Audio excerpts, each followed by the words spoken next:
Overcoming the fiery darts of the wicked. Day and night assault. There are some weapons that are used solely during the day, while others are used solely during the night, but fiery darts are used day and night. Psalm 91 bears this truth out. Thou shalt not be afraid for the terror by night, nor for the arrow that fleeth by day, nor for the pestilence that walketh in darkness, nor for the destruction that wasteth at noonday. There are some people who would have you erroneously believe that the devil only operates during the night. We can see that these verses should put that myth to rest. The devil paces to and fro, day and night, throwing his deadly arrows at unwary targets. These verses explain that demonic dreams are not limited to nighttime alone. Some of the worst dream attacks have been known to take place during the day because the enemy is busy day and night. Diverse descriptive names. There is something else I want to draw your attention to in these two verses. These fiery darts are mentioned with 4 distinct names which describe what the darts do. Let's take a look at these names. 1. They are called terror in verse 5. They are so called because they terrorize the intended victims. 2. They are also called arrows in verse 5. 3. Another name for them in verse 6 is pestilence because they bring poison or pestilence to their victims. 4. The fourth name that is mentioned in verse 6 is destruction because of the destructive nature of their impact. Let me say to you that if there is anything that is terrorizing you, if there is a fiery dart working against you, if there is pestilence all around you, or if there is destruction working against you, it may very well be the handiwork of the wicked one. A Christian lady once told me about a recent experience she had been through. She was relaxing in her living room when she suddenly heard something that sounded like a gunshot. She felt an impact on her foot but had no idea where the gunshot came from or how it came through to where she was sitting.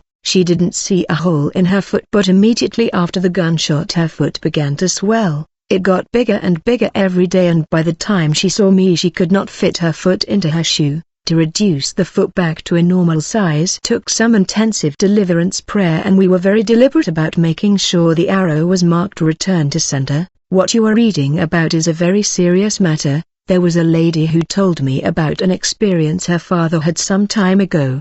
He had been admitted to the hospital and needed several pints of blood. The hospital staff gave him pints upon pints of blood, but the blood simply dried up on entering his body. This was evidence that the enemy was terrorizing him. The doctors and nurses were baffled by the disappearance of the blood, and eventually it led to his death. Secret attack. Psalms 64-343. Who whet their tongue like a sword, and bend their bows to shoot their arrows, even bitter words, that they may shoot in secret at the perfect. Suddenly do they shoot at him, and fear not. The way the bitter words in these verses work is the same way the arrows of the enemy work. First, they are shot in secret. They are propelled from a secret place, and fly invisible to the human eye. It isn't until after they make their impact and the damage is done that you realize what has happened. It is so good that the Lord does not allow us to see everything that He sees, because we would not be able to handle the sight. You would be able to see all kinds of spiritual projectiles on their way to their intended victims.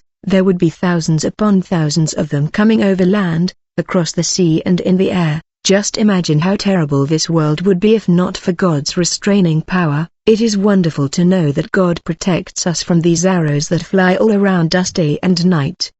God has to protect us because according to verse 4, we are the target. For that they may shoot in secret at the perfect, suddenly do they shoot at him, and fear not. The devil loves to shoot at the perfect. I once heard a story of how the devil gave one of his human agents 14 years to destroy a man of God. He was a well-known and highly successful man of God. The enemy wanted him destroyed by all means. He therefore equipped his agents with powerful spiritual arrows for the assignment. They shot every spiritual arrow they had at this pastor, but each arrow backfired. This led them to change tactics. They decided to give him a cursed gift. One of them took a gift to the pastor and told him that he had brought the gift in appreciation for what the pastor had done for him.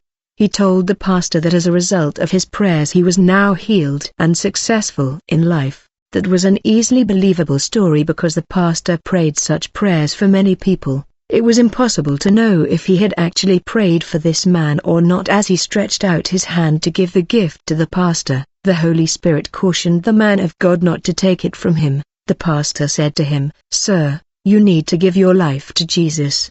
The agent replied, "Yes, I am ready to be a Christian." The pastor then told him to repeat the sinner's prayer after him, but when the pastor told him to say, "In Jesus' name I pray," he could not say that phrase. Rather, the wicked man said, "In your name I pray," because the Lord's name was too powerful for him to mention. Realizing that he was exposed, he stormed out of the pastor's office more determined than ever to bring him down. In desperation, this agent of the devil spent all his time under the water for 3 months to seek help from water spirits. They tried their best to help the agent but came up short as well. They could not succeed at destroying the pastor. To make a long story short, he went back to that pastor who boldly told him, "You will have no peace until you know Jesus." Once again he stormed out of the pastor's office.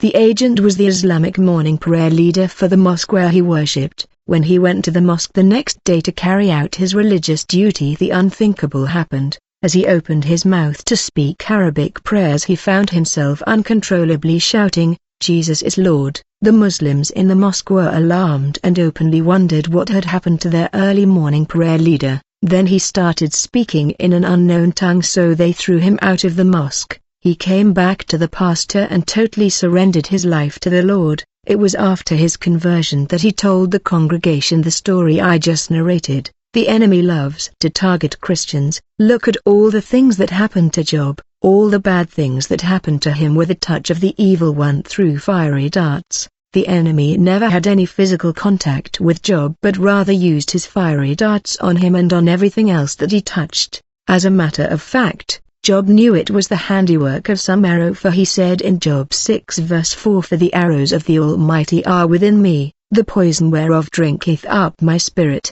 The terrors of God do set themselves in array against me." Job was right about the medium used in the attack but was wrong about the source of it. I have written extensively about Job earlier in this book. Indicators listed below are the indicators that fiery darts are at work in someone's life. One of the ways you will know if fiery darts are at work in your life is through the kind of dreams you dream. Generally, before a Christian comes under an attack, God many times will allow the person to dream a dream or series of dreams to warn of the impending attack. Many of the dreams that we call that nightmares are simply warnings from God, and are meant to send us to our knees to do some binding and loosing. That way we can prevent the enemy from carrying out his plan. Unfortunately, many Christians are not trained to listen to their dreams. That is why I have written a book on dreams. Many people have found it to be a very useful tool. It is impossible to list every dream, but I'll give you some common ones. If you want an exhaustive list of warfare dreams, I recommend that you get a copy of my book on dreams. Individuals having the following dreams can consider themselves as under fiery dart attacks. 1. If you eat in your dreams. A lady once told me that each time she ate in the dream she would wake up with food particles around her mouth and on her pillow. A friend of mine once lived in a very hostile environment. One day he had a dream in which a woman was trying to give him something to eat. They struggled for a long time. The struggle was so bad that they both rolled off the bed to the floor. He later woke up and found himself on the floor with the substance she was trying to force feed him. If she had succeeded, only God knows what would have happened to my friend. I once heard about the story of a man who ate in his dreams and something that felt like a snake began to crawl around on the inside of him. Doctors could not diagnose his condition and they couldn't offer any relief. It took serious deliverance prayers to liberate him. 2. If you have sexual relationship in your dreams. 3. If you have a feeling of someone or something pressing you down while you are asleep and all efforts to shout or scream prove difficult. 4. If you always fight with snakes or you play with snakes. 5. If you are always pursued by animals. 6. If things are stolen from you. 7. If you constantly see dead people. 8. If you are always seeing blood. Someone once told me about the following shocking dream. A lady had a dream in which she saw a 5-fingered apparition that tore at her face. She woke up immediately and found blood gushing from her face. She looked in a mirror and saw a 5-fingered blood-stained print on her face. That is one super fiery dart. She immediately went into serious prayers to deal with these fiery darts. She had been praying for a while when a big rat fell from the ceiling. This was amazing since the ceiling had no holes in it. She picked up the rat and dropped it in a bucket of water and put a lid over it. After praying for another 15 minutes she opened the bucket but found out that the rat had turned into a snake. She asked God for boldness to deal with the snake, and God answered her prayer, for she took the snake by the neck and drowned it in the water. In the morning she burned the snake and her face miraculously got healed and the long-standing problems in her life ceased immediately. 9. Attack by armed robbers. 10. Gun or arrow shots. A young man once woke up with a mysterious cut on his face a little above his eyes, and he said he was injured while asleep. The whole story was that he dreamt of a hand that lifted up a bottle and hit him in the face with it.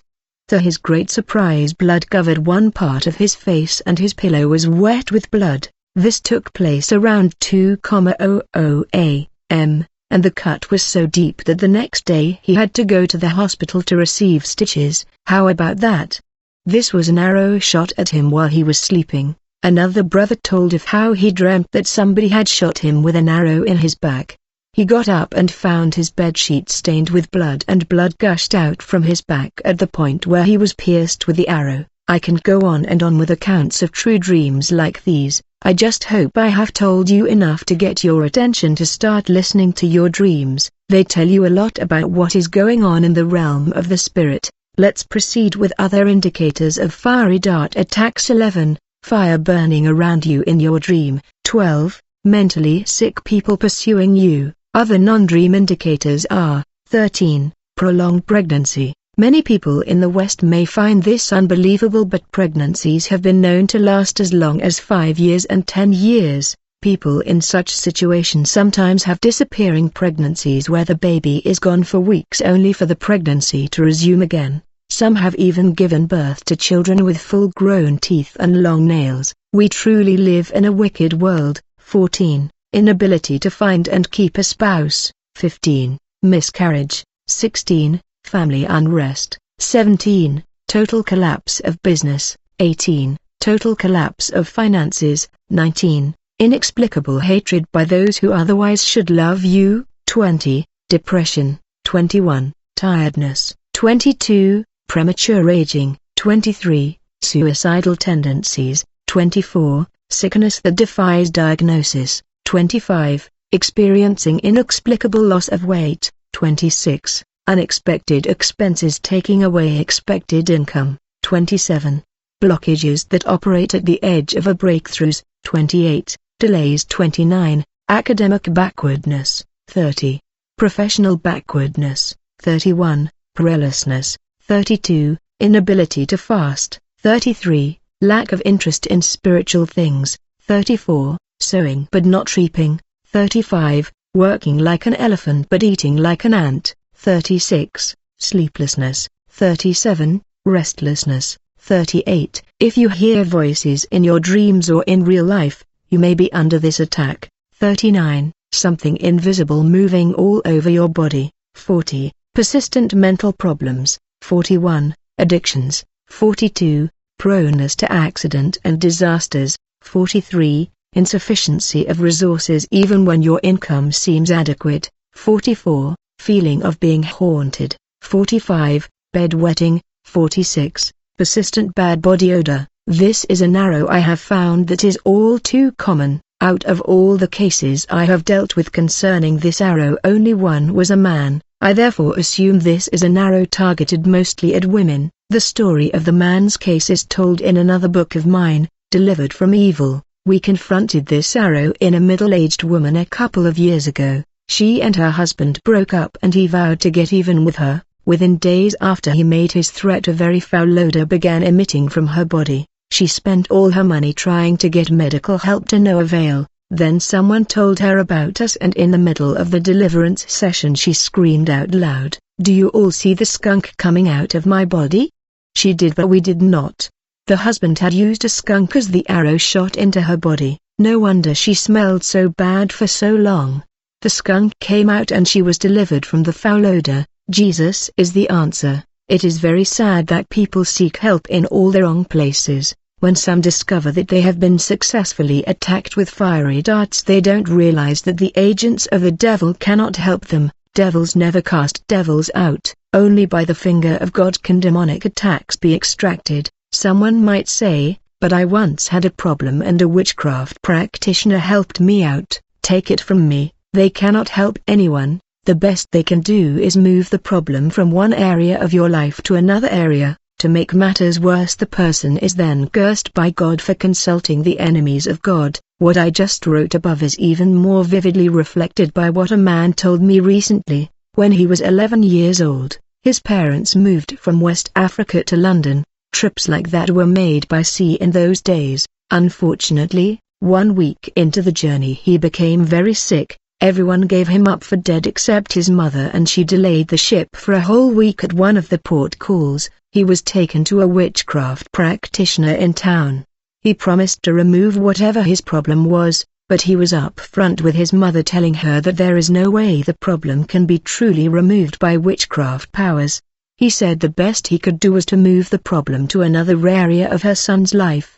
The way he would do it was to prolong his life using his future life accomplishments in exchange. In other words, he would not die but would live the rest of his life accomplishing nothing. The mother was desperate for her son to live, so she went ahead and agreed with the witchcraft doctor, and the deal was sealed. Within hours he was well and they proceeded on the journey to England. What he discovered as he grew up was that no matter how hard he tried, he could not accomplish anything. No matter how close he got to a breakthrough, something would always block him. 40 years after the above incident took place, he was deported a week before graduating from medical school. Don't let anyone deceive you into thinking that some powerful man or woman can help you out of your problem. If the power they use is not the gospel power, then they will only compound your problem. Jesus alone is the solid rock, all other ground is sinking sand. John 8 verse 36. If the Son therefore shall make you free, ye shall be free indeed.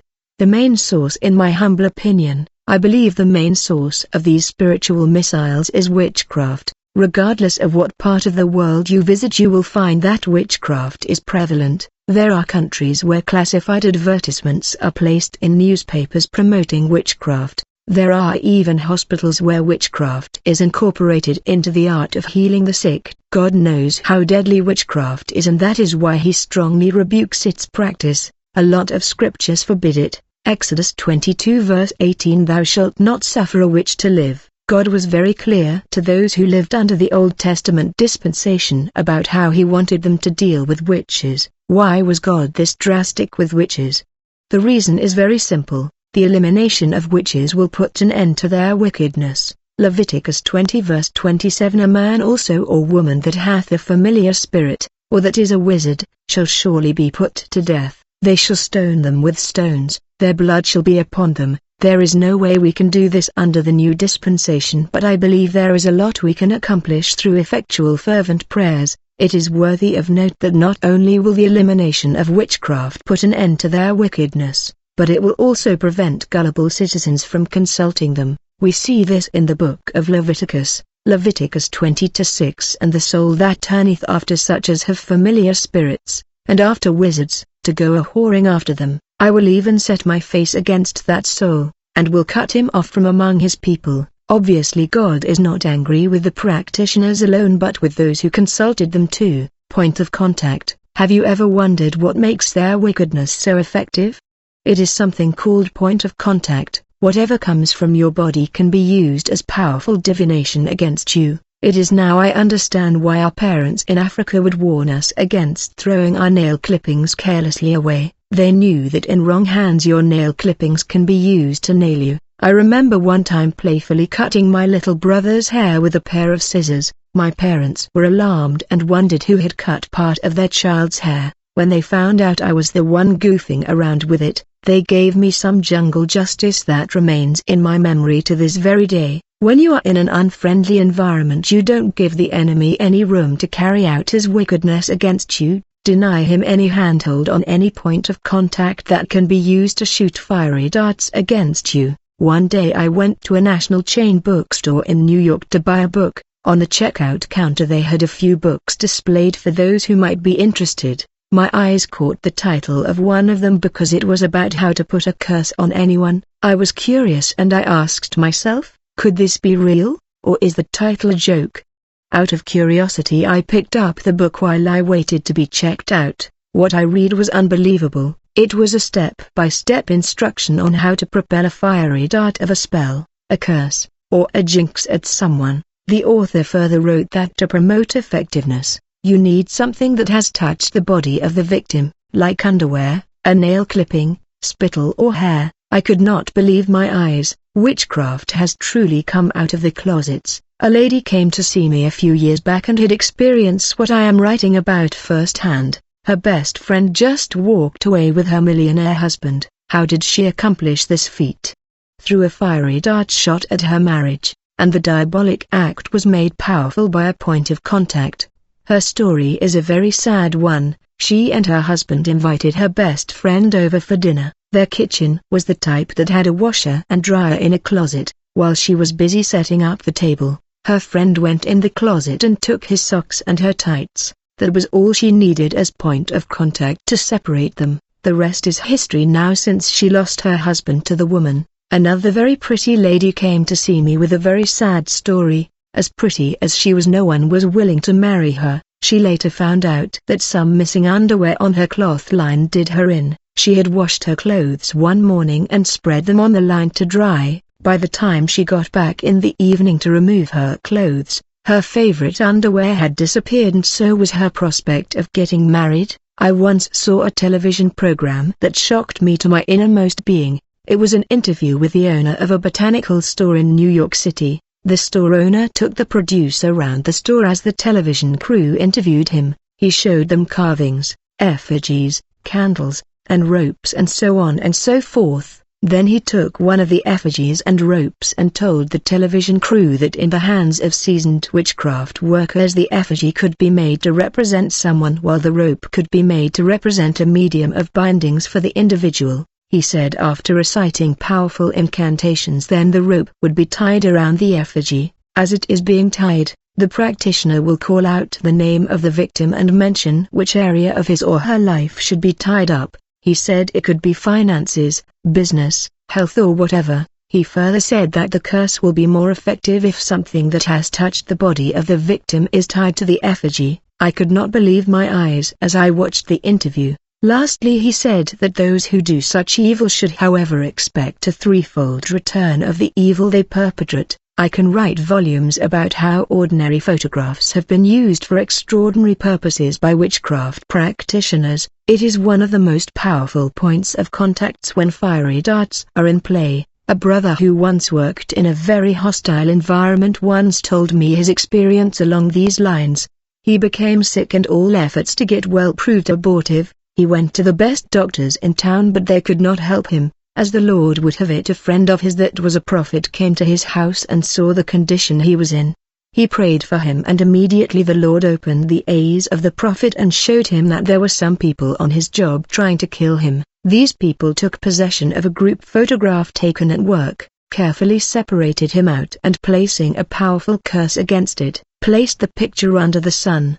Gradually the picture faded, and as it faded so did the life of the brother. He would have died gradually, but thank God the prayer of faith reversed the curse and he is alive and well today. The use of photographs as point of contact is a practice that has been in existence for many years. I have heard stories of jilted boyfriends using photographs against ex-lovers and vice versa. I have heard of how wedding pictures, graduation pictures have been used as well. I remember how back in Africa years ago they used to tell us to hold our breath while taking pictures. There is a belief that no one will be able to tap into the energy of our breath if we hold our breath while the pictures are being snapped. I don't know how valid that is, but we believed it. Whenever you pray against fiery darts, you need to incorporate the issue of point of contact. Experience has shown that witchcraft agents often use it as part of their attacks.